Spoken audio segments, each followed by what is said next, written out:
서맹수 대보입니다. 금일은 4월 24일 수요일입니다. 금일의 주제는 성령의 불꽃 두 번째 시간으로 두 번째 이야기 생명을 살리신 하나님의 증거를 확인하겠습니다. 2020년 4월 24일 금요일 KBS1에서 22시에 강주 5.18 유공자 자담회를 한다는 것을 작전 당시 11공수 여단 무전 하사관 문병수 중사의 조언에 의하여 듣게 되었습니다. KBS1에서는 여자 앵커 박미선, 이지혜, 이시성을 가진 여자 셋과 유공자 단체 회장 외이명과 부산 미 문화원 방화범 김씨가 특별 출연하였습니다. 여기에서 발견한 자는 자익으로 변한 악당으로 보였습니다.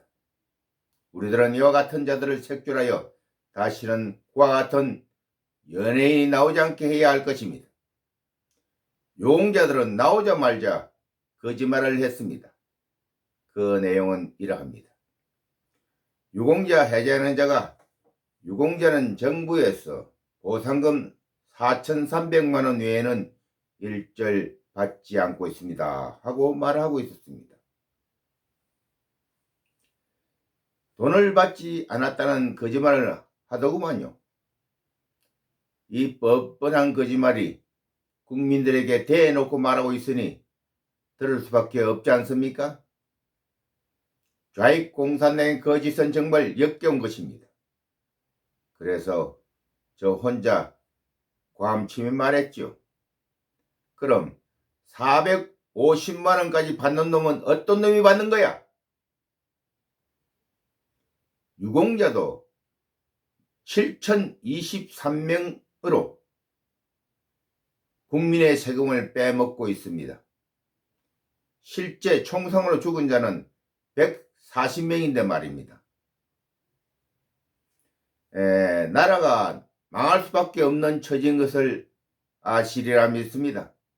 독일 분석 기사는 500조의 돈이 이와 같은 곳에 쓰여 있다는 것을 말하고 있었습니다.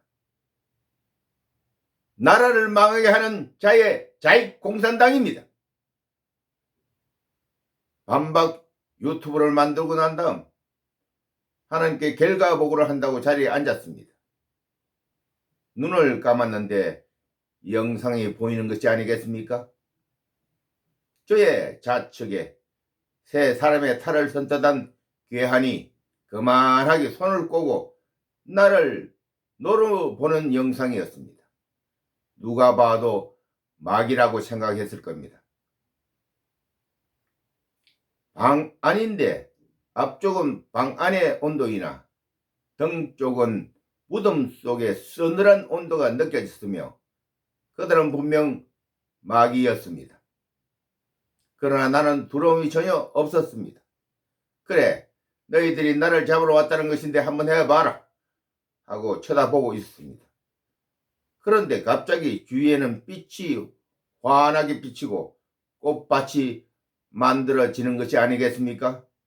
그리고 저 멀리서 예수님께서 저를 쳐다보고 계시는 느낌을 받았습니다.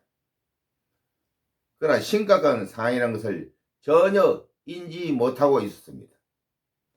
성도 여러분들은 알아야 할 것은 마귀의 힘이 사람의 10배의 힘이라는 사실입니다. 반드시 예수님의 이름으로 그들을 퇴치해야 합니다. 예수님의 이름으로 기도하면 마귀는 반드시 듣지 않을 수 없을 것입니다. 예수님께서 이 종자의 위험을 감지하시고 상황을 만든 것이 빛으로 마귀를 쫓아 주었습니다. 2022년 1월 유튜브에서 마귀의 능력을 보았습니다. 정말 위험한 순간을 예수님께서는 기지로 저의 생명을 살려주신 것을 알게 되었습니다. 세 번째, 저의 목숨을 보존케 하여 주신 사건은 2020년 5월 첫째 일요일 교회에 가는데 큰 도로를 건너는데 6초가 남아있어 충분히 건들 수 있다고 판단하고 뛰었습니다. 그런데 한 발자국 뛰자 왼쪽 발 윗부분의 심줄이 1cm 튀어오르는 느낌을 받아 바로 멈춰 섰습니다. 그런데 문제는 나의 앞으로 승용차가 빠르게 지나갔습니다. 누가 생각하여도 교통사고가 발생할 수 있는 상황이었습니다. 그리고 발등의 심줄이 어떻게 1cm 정도 튀어오를 수 없다는 것입니다. 그래서 제 생각은 위험을 감지하시고 제 호위무사인 천사께서 천사봉으로 발등을 쳐서 이러한 현상이 일어난 것으로 인지하였습니다. 교통사고를 미리 방지하여 주었다는 것으로 봅니다. 이 세상에 우연히 일어나는 사건, 사고는 없습니다. 모든 것이 하나님의 섭리가 나타난 것이라 인정해야 할 것입니다. 하나님께서는 반드시 자신에 대해 증거를 남깁니다. 내일은 비를 멈춰주시는 하나님을 확인하겠습니다. 오늘 여기까지입니다. 아멘.